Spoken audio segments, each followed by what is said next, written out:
So the idea for this is a school board community conversation, a community forum. Came out of last year's interest with people coming to our meetings and asking a lot of questions on different things. And we took the broad topics that had come out of several meetings, kind of November through January, and synthesized them down to basically 4 community forums. And the first one was on the budget in March. And then since then, we've come up with the other 3. Tonight is the first one. We've nicely called it the nice stuff. And obviously, you're here. Fun stuff. No, but they did call it the nice stuff. That was my mistake. It's an editorial. It's nice point and it's there. fun. It's nice. Fun and nice. Okay. And then the other ones would be in October and, November and again in January. So those are coming up on testing truths and more and learning for all. And there's information on the website, which Dave wrote over here, is brattleboro.townschoolboard.org. The dates are wrong. We're trying to figure out the glitch in that, but the dates will be coming to you. So at this point, I'll turn it over to Ron. Thank you. So as you can see, we're doing the nice stuff tonight.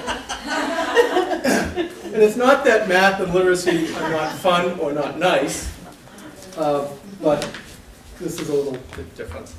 So what we're trying to emphasize is the broad curriculum.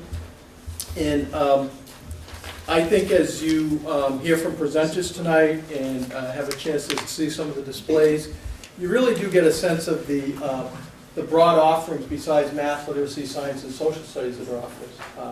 There's a real emphasis on the arts, art, music. We are one of the few elementary districts that have foreign language from kindergarten through 6th grade. One result of that I see in my position, superintendent of schools, is that when our students get into middle school and high school, the proficiency classes, the upper grade classes for foreign language, all of those students are getting college credit, either through CCV or through SIT.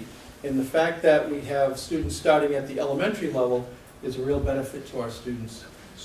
Physical education, library, part of every student's educational experience. So, some of the offerings that are also throughout the whole Brattleboro town system, the Brattleboro Elementary Enrichment Program, BEEP, chance for enrichment for all students as well as high achieving students.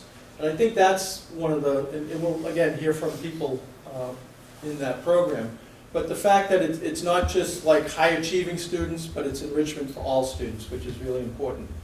Extension Band, a program for students that, for all 3 schools, to be part of a town-wide band. The Farm to School and School Gardens program, we're really proud of the work that our community partners have done with that. And I know Catherine is here somewhere, and Kara, so we're going to hear a little bit about that. And then other partners, New England Youth Theater, Big Brothers Big Sisters, Girls on the Run, Maple Leaf Writing Project, Music Composition Club, After School Academic Tutoring. So what I'd like to do is have the individual principals talk about, highlight some of their programming, and if you know somebody's presenting in that area, if you could just introduce them and we can say hello and make sure when we break up, we know where you're going to be located. Sure. So I guess I'll start. Hi, I'm Jen McCusick, I'm principal at Oak Grove School. The list that is here is not inclusive. It's a small sampling of all of the things that happen at Oak Grove School for students. We have programs throughout the day as well as after school and threaded throughout our curriculum. So our independent study program is something that we are still morphing and learning a lot about. We're on our 3rd year, and that is for students who want to learn a little bit something different than what's in the school day, that they're ready for that next level. So we are working that out through adult volunteers within our school, and it is run by, in part, Esther Bailey, who I think is here tonight. There's Esther, who's our BEEP teacher for Academy and Oak Grove. And also with Lexi Oliver, who I'm glad I know I saw her. Lexi Oliver is our media and tech specialist and is also taking on enrichment at Oak Grove. So the next is enrichment. We have a skills group for K1, 2, 3, and 4 through 6. So during that time, all the students break up into different groups. and they go into different levels of students who need more help and students who want to do something a little more rich, and everything in between, focusing mostly on math and literacy. Some science, we're starting to get that in more as well. PBIS Grovies. Grovies are our positive behavior support system. Grovies are tokens that students are given for following one of our guiding principles, which is be safe, be kind, be responsible, and be respectful. I might be going into too much detail, so I'll try to go a little bit quicker. So we do all sorts of stuff all the time, recognizing kids for doing the right thing, and they do. We are currently about to hit our 10,000 Grovies mark for this school year, which is awesome. Intergenerational Chorus, Andy Davis is here in the audience, and he runs, I don't know, how many years has it been in? I can't even think back that far, at least over 10. Over 10 years. And so that means during the school day, students in grades 4 through 6 can elect to be part of the chorus, and then Andy works with community members who come in and sing with our students as well, and they make a CD every year, and it's a big part of the culture of Oak Grove. Winter sports, like all schools, we have drama club, we have cooking club, we have computer club, student council, all these good things. Yoga and energizer breaks are also a big part. We'll be doing these brain breaks and really trying to get physical activity. Our goal is for every 20 minutes of quote unquote seat work, we try to do something that gets kids moving. Not on this list, but who I would also like to introduce, I don't know if she's here yet, Catherine Mason is our school counselor. I'm like, everyone's behind, sorry, I don't like to stand. So Catherine Mason, our school counselor, works pretty much, well, and in PBIS Grovies, she's also part of our student council, our student leadership, our middle school leadership retreat, student council, restorative justice, she does it all. So it's just a sampling, but lots happening at Oak Grove, so I hope you get a chance to meet some of these fabulous individuals that are here and learn about our programs. Again, so this is just a sample of some of the extra things that we provide at Green Street School, putting a major emphasis on student leadership this year. We have a very active student senate that's been in place for a number of years. We are starting a group called Restorative Justice, which has started this year with 10 sixth graders, and we're hoping to expand over the year. So our two folks here representing Student Senate and Restorative Justice are, for Student Senate, Andrew Spino, and for Restorative Justice, Tracy Benet-Parent. We also have a before-school jump rope program called the Jumping Geckos. Sue Johnston and Chris Fifield run that. We have a very active school garden program, which primarily runs through our 4th grade, but is open to all classes and all students, and in the greater Green Street community. This is a very active program. You come by Green Street School on a Friday afternoon, you'll see plenty of kids in the garden doing assignments, weeding, planting, harvesting food that we're then actually serving in our school during snack time. For music, we have a partnership with BMC, and we have a violin club, which actually takes place here at Academy School, and Oak Grove participates as well, but we have a large number of students participating in that this year. We have a chorus program as well, which is an enrichment after-school program. We have a spelling team. Alice Sharks is here, who coaches our spelling bee students, and Alice is also going to be here speaking to foreign language and French at Green Street School. Some other folks that are here, I want to introduce Naomi Schaefer, who's a representative of New England Youth Theater, who's going to be working with us collaboratively as we design an after-school program, collaborating with the 3 town schools and all of our students in the New England Youth Theater, and hopefully we will be putting on a production later this winter. Also like to introduce Diane Clouet, who is our enrichment teacher, who will be presenting later tonight the different offerings that she brings to the Green Street School community, and is also an active member of our PTO group as well. Lorraine Bramble and Becky Peloso are our after-school coordinators, and they really lead our after-school tutoring program and help with our after-school meal program. So really important folks who do a tremendous amount of work after school hours. Also, I'd like to introduce Erin Villemizer, who is our band teacher and also does some enrichment after-school opportunities and music comp. So just a representation of some of the diverse activities that we have going on at Green Street. And I'm happy we're able to highlight them and speak to them a little further later tonight.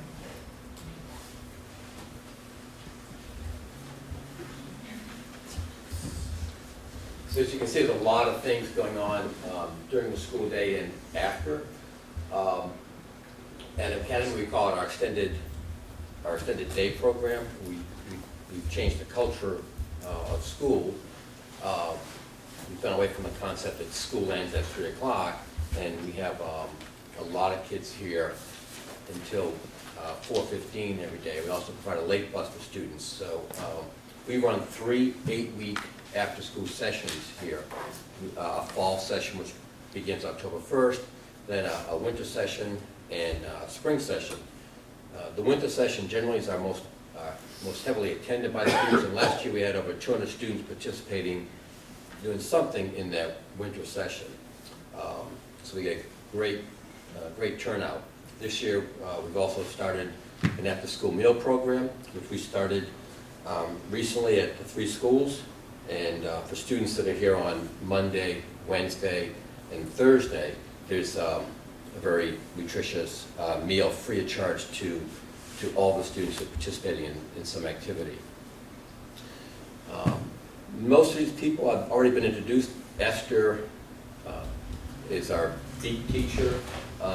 Maria Carreno is somewhere over here. Maria is our Spanish teacher here in Oak Grove. Aaron's been introduced as band. Eileen Parks, our librarian.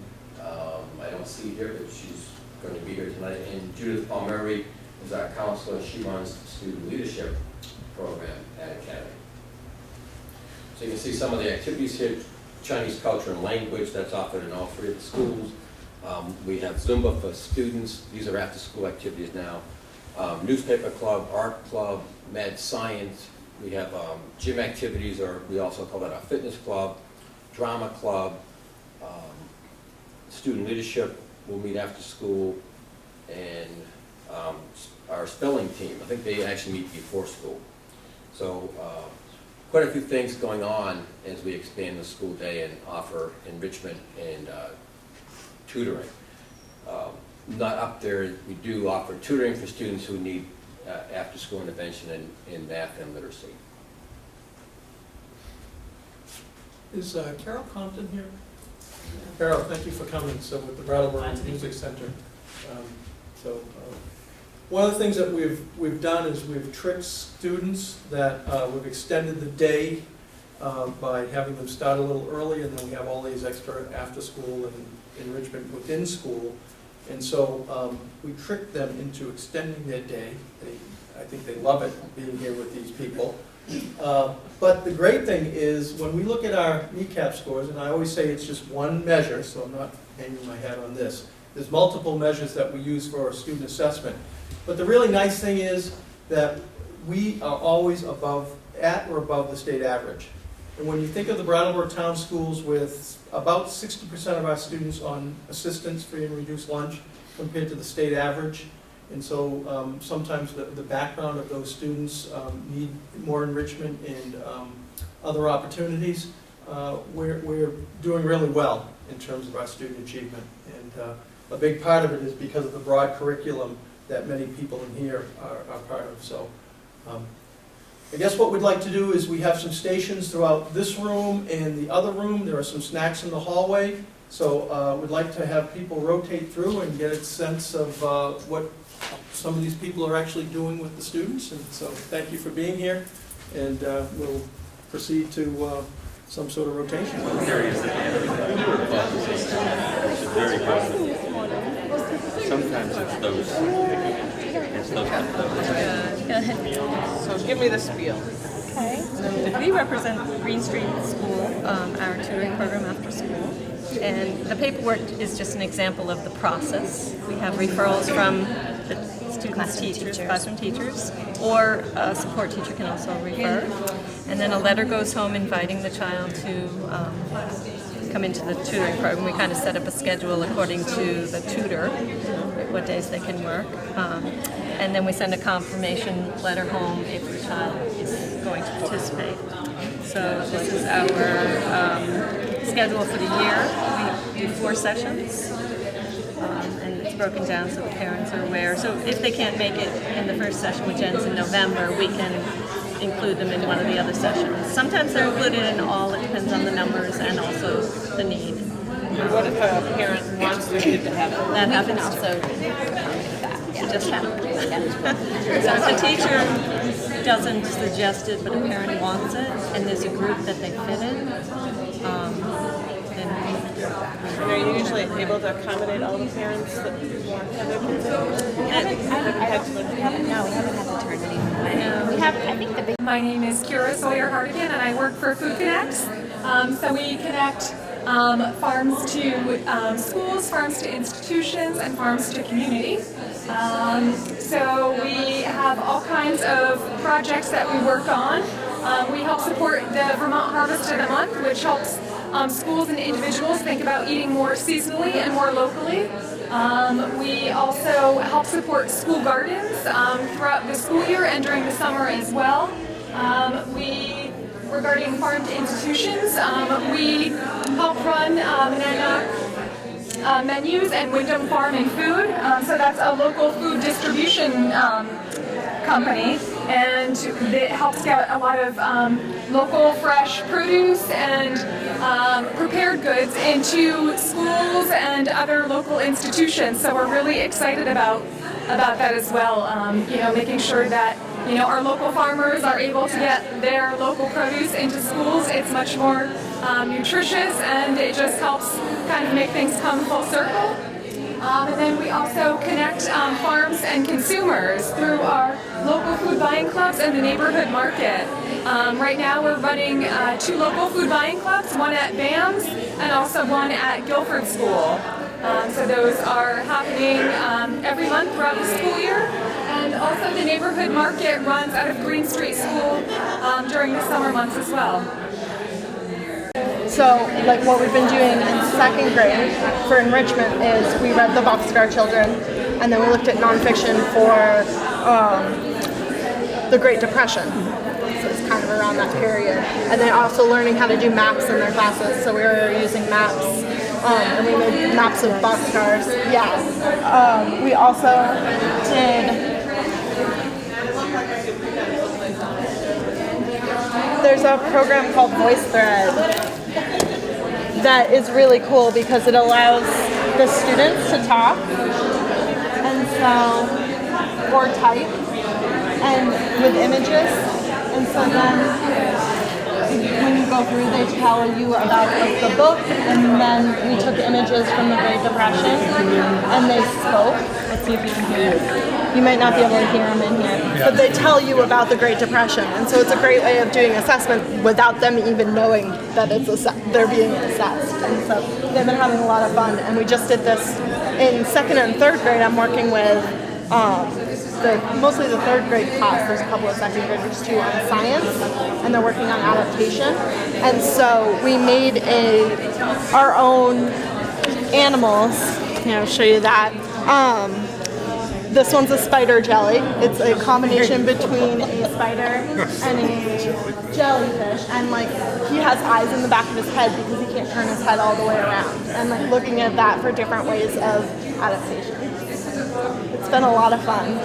Do they use? Yes, simple questions and simple responses. So at different levels in 3rd grade, they would ask each other, do you have a brother? Yes, I have a brother. His name is John. Do you have a sister? I have a sister. Her name is Susan. Yeah. That kind of conversing there. Here, these are 3rd graders who did. They did surveys of who has what pet in their classroom. Oh, so they first had to ask, do you have a fish? Do you have a cat? Do you have a dog? Do you have them? Then they had to create a bar graph representing what they found from their sampling. Wow. So most people had cats. Most people in this group had cats. Wow. Yeah. So it's simple. I wouldn't call it conversation as much as question and answer. Yep, but relevant to their life. Yes, but relevant to their lives. Yeah.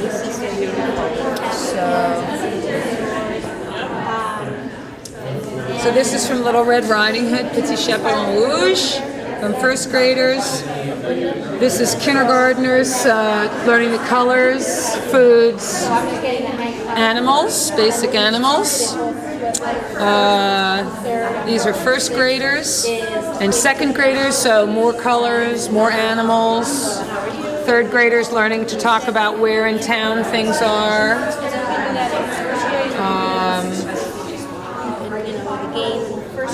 What else? This is also, this is a project I'm just doing this year called Clément Aplati, which is like a flat Stanley project. These are fourth graders made these, and then they wrote their names on the back, and we're sending them to France next week to a classroom of also fourth graders, and they will be sending us theirs, and then we will be taking around our French Clément Aplati around the school, into the garden, outside, on the playground, to homes, maybe to the movies, taking pictures of them, and we'll have them for a few months, we'll welcome them here, and then we'll send them back to France, and meanwhile they're doing the same thing there, and then we'll get them back, so they'll get to see where they all ended up. This display was made by Oak Grove students, and we have two venues for students to come together as leaders. We have the leadership team, which is our sixth graders who have been involved with the middle school leadership team training that's done throughout the district. And it happens every summer for a couple of days. And then the students gather with kids from 6th grade, 7th and 8th graders, learn more about skills needed for active bystanding and bullying prevention and conflict resolution. And then those students come back to their respective schools and develop leadership team-based activities. So at Oak Grove, we have a cluster of 7 kids who are on our leadership team, and they've identified doing skits at all schools, saying about our guiding principles. They are going to be, what else do they do? All right. They go into the younger grades and they read stories about the guiding principles or that pertain to our guiding principles.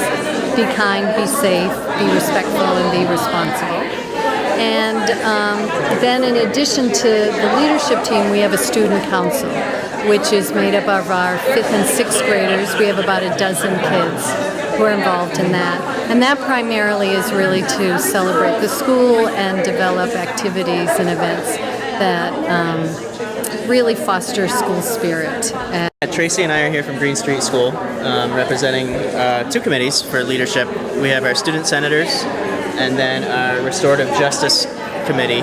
Restorative justice focuses on bullying and we're really working with the kids on active bystander, empathy training, opportunities for older kids to hook up with the little kids, to support them, to teach them through role modeling. They're really excited about supporting K-1-2 in lunch and recess for positive social skills, and also just having an older person to look up to. It's an opportunity for older kids to really rise and be the top performing kids in our school, and it's a great opportunity for little kids to have a role model, to have that person that they're really excited to see in the hallway or to be like when they get to be a little bit older. And then the Student Senate is an opportunity for 3rd graders through 6th graders to be on another leadership committee that really focuses on a lot of community-based projects, such as Project Feed the Thousands, which is coming up very soon, that we've really invested a lot of time into attending community events and volunteering our time at food shelves, as well as educating Green Street School about the need in Brattleboro, and knowing that we have a big population with need. We've had a surprising turnout with, the kids at Green Street School have really stepped it up, and we've donated over 1,000 pounds the past few years from Green Street School, just with families wanting to give back to their friends and neighbors.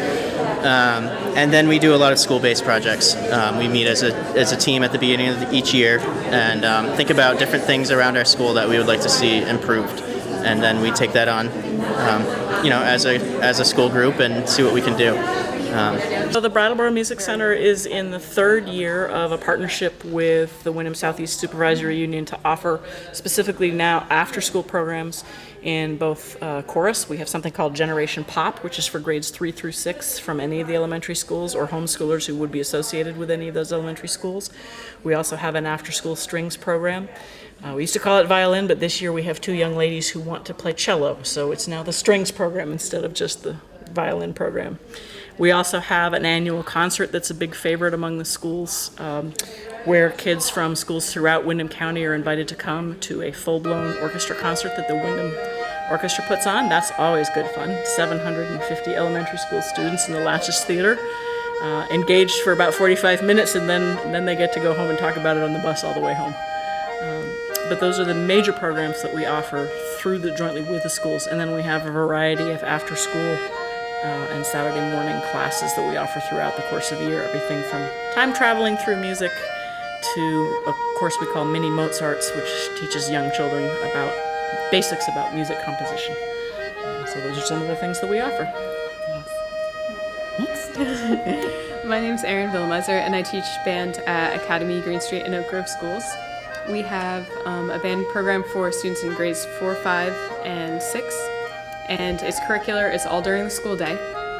So students come in and they learn how to play a band instrument and make music and expand a lot on what they learn in general music from K through 6. And band is an option. Between the 3 schools, we have almost 200 students in band, so it's a really big program. After school, we have a couple extracurricular options. There is extension band, which is open to 5th and 6th graders who are at least in their 2nd year of playing the same instrument. So they have to be their 2nd year on flute as opposed to start on flute and now they're picking clarinet.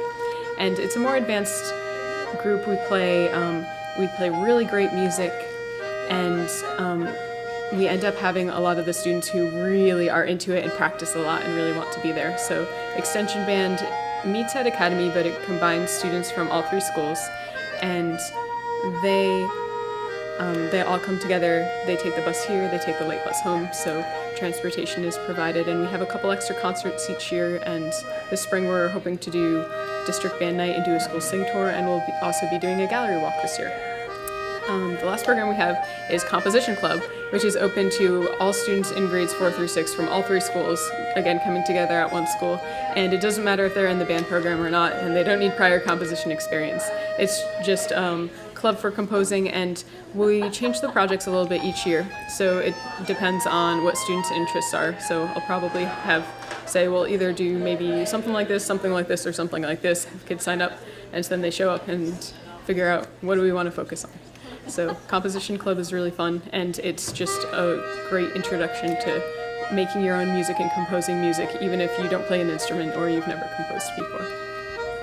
Hi, I'm Naomi. I'm with the New England Youth Theater, and we are doing a program that combines all 3 town schools, so Oak Grove Academy and Green Street.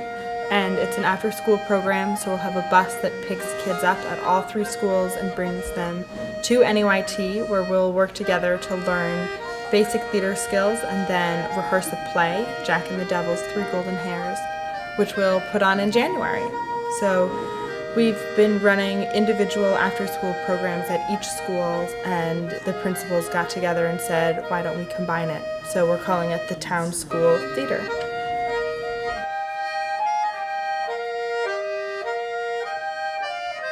Folks, if we're ready, we can start. I think Mark, I know, is at the finance meeting, so he can't see.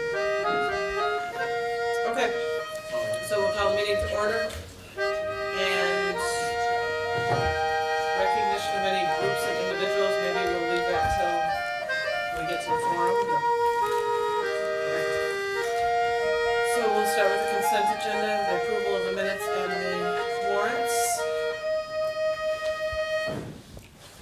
I move the consent agenda.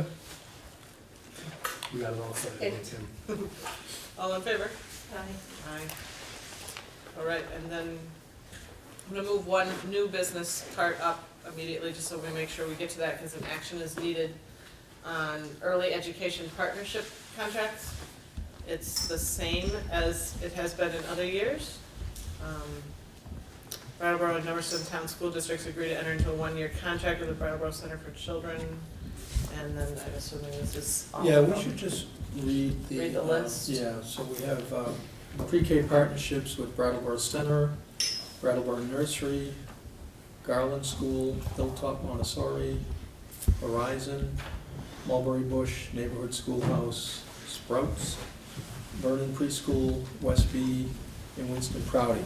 And so all of our districts have pre-K partnerships. Brattleboro Town in particular has partnerships with all of those that I just listed, so it's great that you do. And so we just need an annual signed contract, which is part of the process. I move we accept the preschool partnership agreements. Second. Any discussion? All in favor? Aye. Aye. Opposed? Do I need to sign all of these then individually? Yeah. I'll save them for a little bit. Okay. All right, and so now we'll jump ahead to noteworthy accomplishments from administrative reports. Deb, you're on the end, you want to? Sure.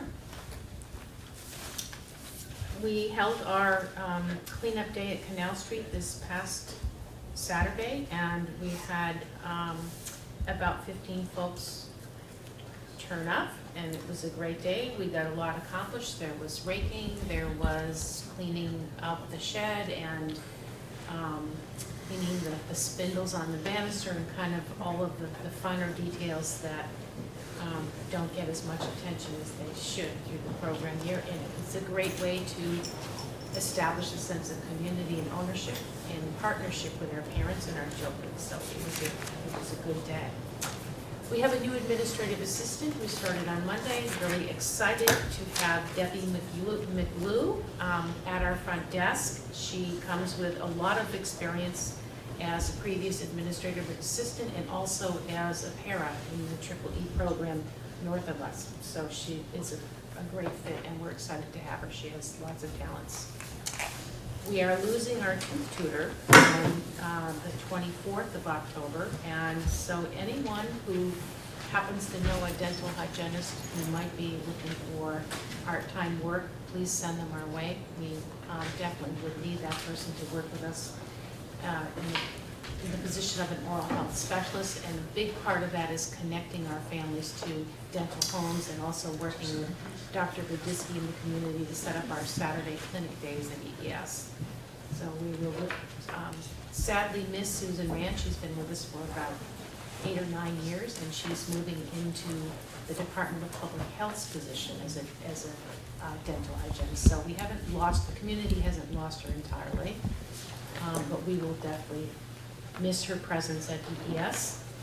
And again, a reminder that on November 10th, we are holding an event at the VFW, What to Do When Your Child Gets Sick.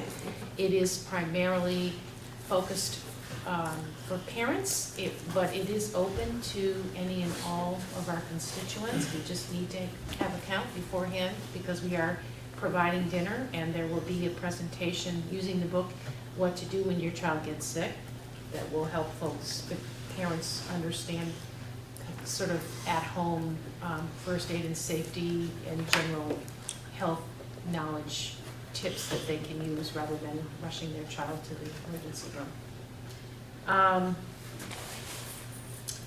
And I guess the last piece internally that I want to report on is that we are about, let's see, we're more than halfway through our program year, that being our Head Start and Early Head Start grants begin March 1st. And as you know, we have to collect a lot of in-kind. We have thus far collected $93,906 towards our $642,000 goal. So we have a ways to go in a short amount of time. There are some big ticket items that are calculated in that last month, so I'm not too concerned about it, but I did want to just bring your attention to that because we need every possible donation in terms of goods and services that we can get to keep our grant. On the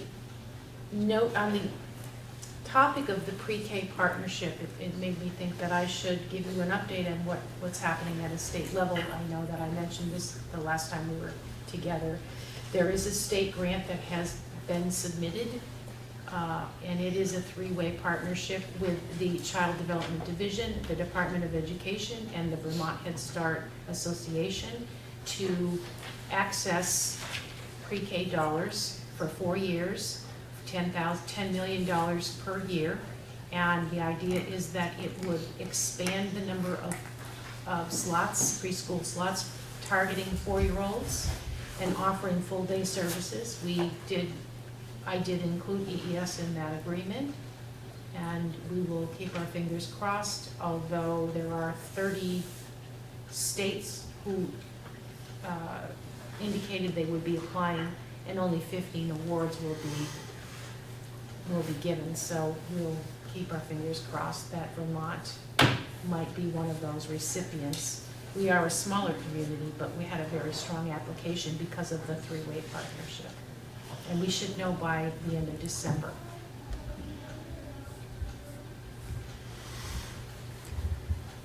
Okay. At Green Street School, we held our open house on October 2nd.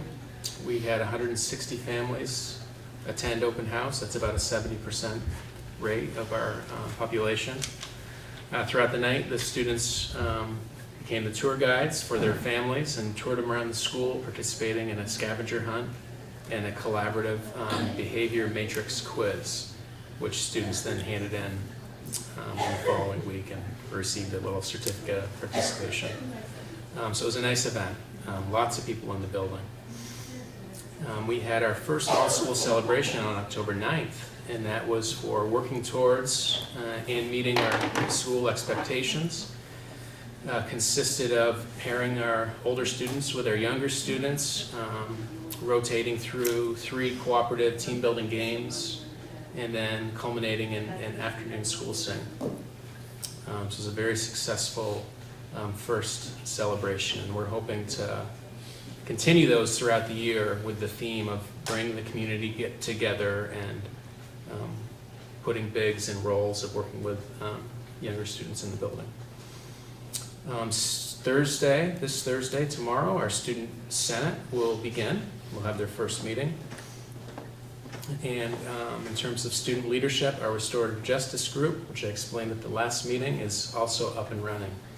And we've set a calendar where that group will be meeting every other Friday, working towards their goals. I also want to introduce folks from Green Street School who work at Green Street who will be participating tonight in the public forum. Tracy Benet-Perrin will be representing the work that we're doing with restorative justice. Andrew Spina will be here to represent the work we're doing with our student senators, so with the student leadership piece. Alice Sharks will be here to speak to foreign language and the work that she does in that area. Diane Clouet will be present to talk about enrichment opportunities. Naomi Schaefer, who is here in the audience, will be the representative from the New England Youth Theater, who will be our go-to person as we develop our collaborative work with New England Youth Theater this year and years to come, hopefully. So excited about that. Lorraine Bramble and Becky Peloso will speak to our after-school tutoring program that is up and running. We had our first day today. And then Aaron Billemizer, who is also in the audience, will speak to band and music comp. As we do the overview, we talked about the activities at each school. I'm going to have each principal do that again. Oh, okay.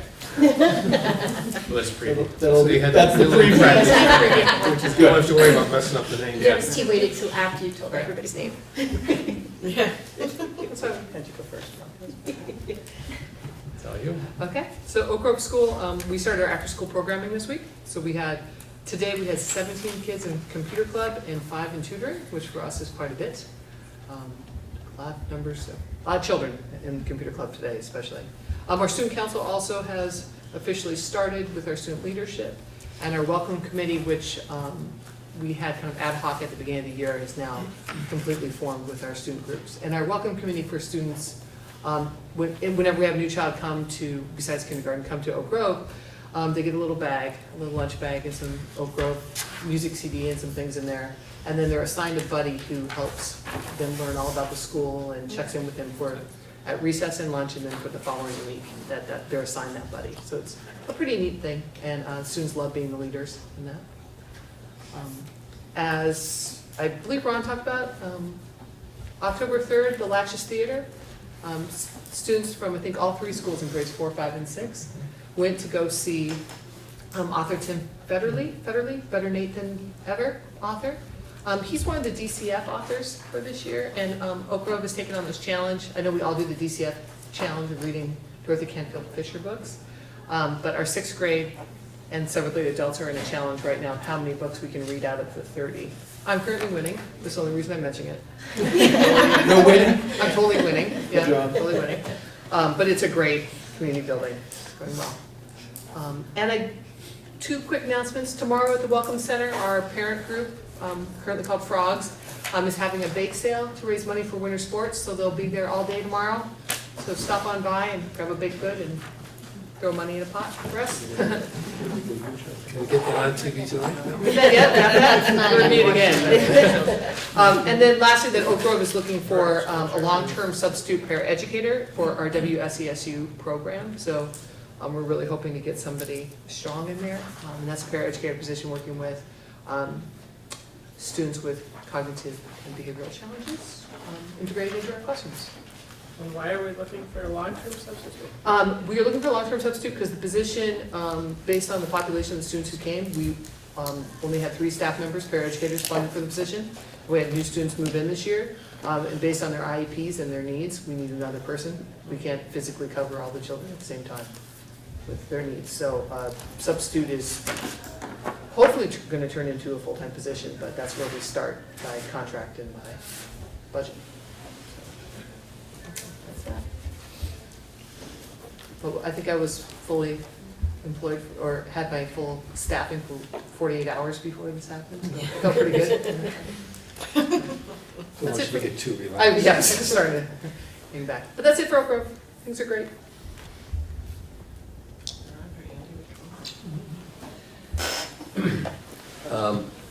Also, on October 2nd, we had our open house welcome back night. And we also, that's the time we also have our big barbecue out front of the school. So we had a lot of parents in attendance with kids and families. It was another huge event, very well attended. Today I was at the Agency of Education's, they had a regional meeting regarding the SBAC, which is this Smarter Balanced Assessment Consortium, which is the test that all schools in Vermont will be using this spring to test students in grades 3 through 8 and 11. That was a 3-hour afternoon up at Stratton. This morning I was at the police department. I didn't do anything wrong, but I was on a panel, interview panel, where to recommend a sergeant to fill the vacancy of Mark Kerrigan, who moved from lieutenant to captain, and then a sergeant moved to lieutenant. So, ripple effect. We're proceeding with our 4th grade hiring a 4th grade teacher. We have interviewed several candidates, and we're continuing to interview. I would really love to announce the hiring of a candidate at our next board meeting. So What happened in the meantime? Is there one substitute that's staying in there? we have a retired teacher who has come in for 3 weeks. I think this Friday will mark her third full week.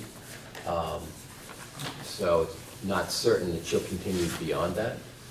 Because she has other commitments, we're still sorting that out. But she's been in for these 3 weeks, and we're still trying to figure out how we'll go forward from Friday.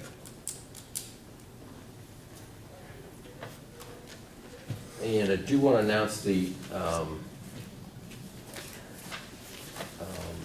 next ACT event, our school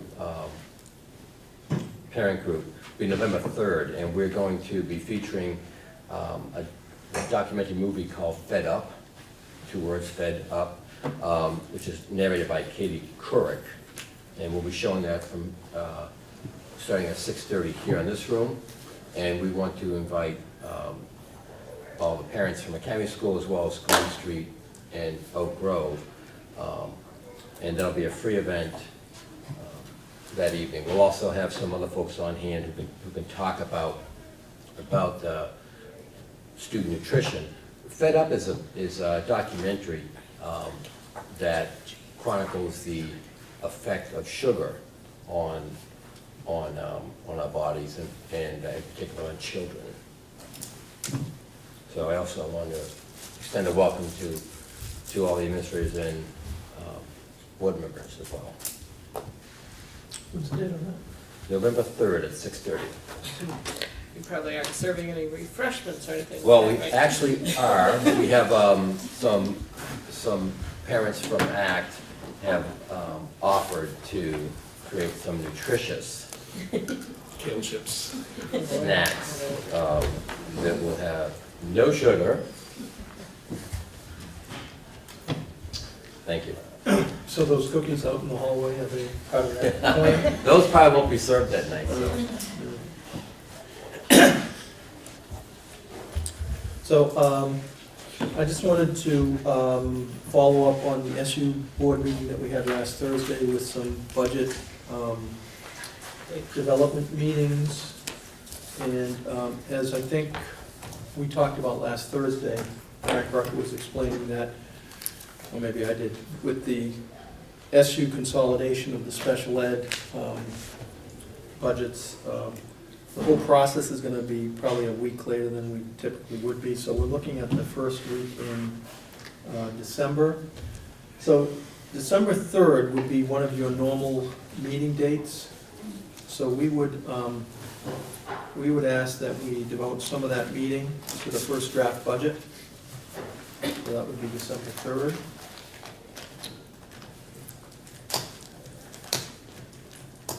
The next date, we know that you're meeting on the 17th, but that's another community forum, so we probably won't have a lot of time. We'll probably be able to, in the consent agenda, show you the update from the first draft.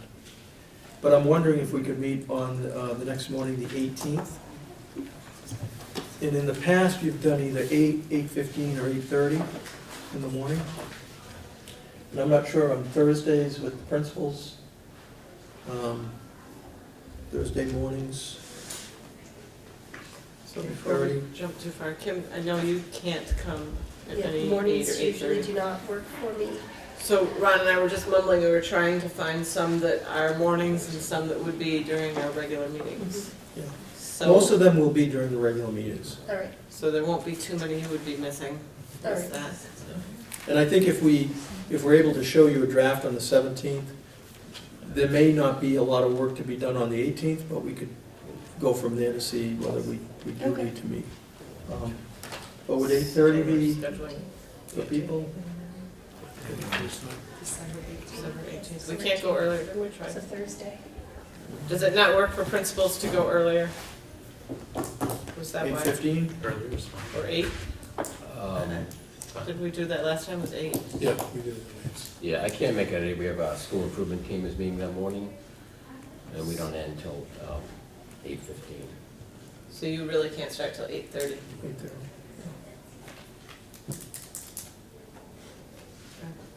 And again, we'll come back to that as we get closer to the draft. And where are we gonna meet, at the Central SU? office. So now let me just clarify, we'll get the draft on the 3rd, Yes. and then we'll be on the 17th Yes. for the committee forum, so the 18th. Gotcha.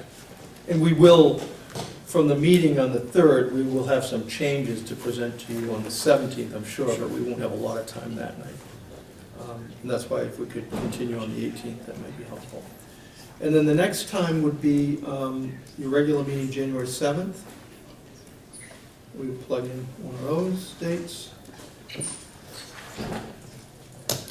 And then the next one would be January 21st.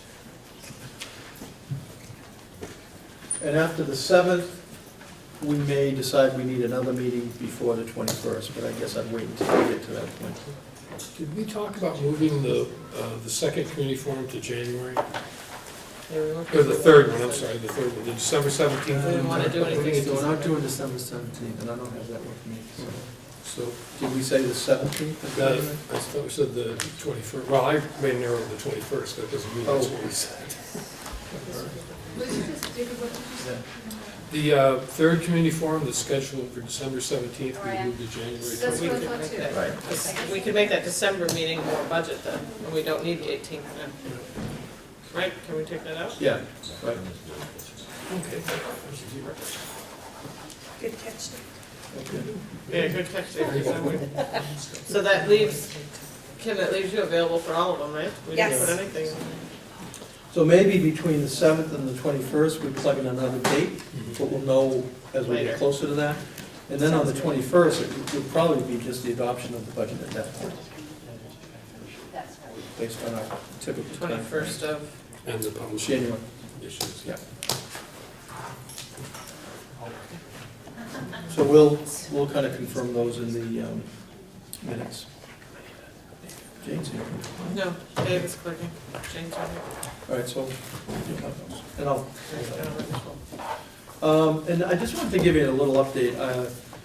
Based on the bus incident that happened last week, I think you were all copied on an email from a parent.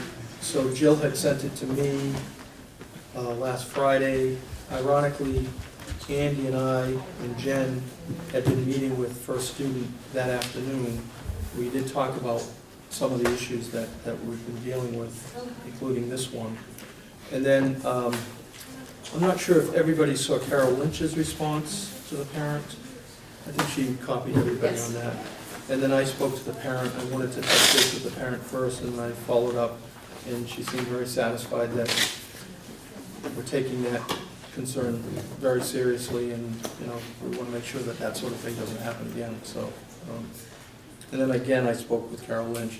We also have a bus driver training meeting coming up next Wednesday, the 22nd, and it's a good chance to just reaffirm our practices, protocols, especially with kindergarten through grade 2 students in terms of where their drop-off is and adult supervision and that sort of thing. So I think that was resolved well. Andy had actually met with the parent right after the incident, and she was grateful for that. I think, yeah, I think her concern was a broader issue about the bus company, so we addressed that with her, and I did with the company.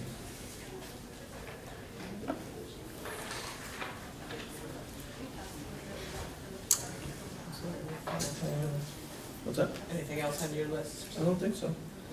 So we're not bad. We're at like 3 minutes. We're supposed to be done anyway. The 2 questions I have here on mine. At one point we were talking about following up with Harry Frank and trying to come up with a date. Are we still talking about that? You had indicated from a conversation with him, I think the next meeting in November. Remember there were dates going back and forth, but then it's not on my radar anymore, so. I have November 5th written down. We do? I have it written down, I don't know where. I had that from a conversation that I had. So maybe you're informed and I But just. not with Harry. So, I think that was the date that we kind of all decided that would work for everybody, On the calendar. but I don't think it was ever confirmed with him. so there was a conversation you had about what particular follow-up would happen. And that, I think he was available the 5th. I saw that in the email. It's not on my radar that I'm supposed to be following up. It just suddenly occurred to me, so maybe we're waiting to hear back from Harry. I guess I'll reconfirm with him November 5th. that's what we still want, and do we still want him to go over things with us? Is that the general feeling of everyone, or no? At this point, I mean, because it was. Not clear what it would be, and then also I'm not clear sure we've got a lot, either. we've got really packed agendas. At this point, I'm kind of feeling like that too, that there was follow-up we wanted to do right away in August. I don't know that it makes sense by And November. last year, he sent a sheet, kind of a summary sheet that was, it would have been a good thing to follow it up with. Yeah, and I haven't seen that. No. All right, so Ron and I will just follow up, but I'm not feeling any urgency. Yeah. The other question is Vermont School Board Association meeting is October 30th and 31st, and I wanted to know if anyone else was planning on going, or anyone? 30 and 31? Yeah. Yes. You're going for both days? Yeah, about the same as last time. All Are you right. interested? I was thinking, there's a couple on there. A couple interesting Yeah. topics. that There's seem also to be one on there. coming up in November, which I think you might have gotten something about the Vermont's Business Roundtable. So having a 2-day in Burlington. Did you get in touch with that? So no I just Kim. gave you guys no back. We'll have to ask Mark and Peter. I think Peter said he was out with this and stuff. Jill, do we have an update on the crosswalk signs? Yes, that's a good question. The crosswalk. Both Amy and I have left messages with Steve and haven't heard back. I asked him about it a couple weeks ago, and he said that they had, I think they'd settled on which one to get, that they thought they knew which one they wanted, and then they looked into it further and had to do some more checking. But I think it's either ordered or will be soon. So why, there was a blinking light out here as you were coming into the school. I thought that was ours and it was going to remain. The radar. The radar. Yes. Yeah. The radar that blinks at you when you're going too fast. Yeah. But that's gone now. It's gone? It's Wasn't gone there it's this gone morning? today. Yeah, it'll probably be back tomorrow. It was gone a few weeks ago as well, and that was to recharge it and to download all the data. Okay, And, that would make sense. yeah, if you want, I can check with Steve. Would you and just see what- follow yeah. up and see, and get some idea on a timeline maybe for the other? And data report too would be really nice. Yeah, it'd be fun to see how many of us speed. Because I've seen it blink at me 31 miles an hour and I think, no, it's being picky, but anyway. One of the things, and I've talked to Lieutenant about it, that he said the way the signs are, that the speed limit of 20 miles per hour when the sign is flashing school zone 20 miles per hour cannot be enforced because of the signage. That Meaning there's too many signs? there's a sign that says 30, and with a radar it says 30. He says that's not enforceable. And if typically you allow some amount of miles per hour over the limit, that theoretically in the 30 you can do at least several miles an hour greater than that.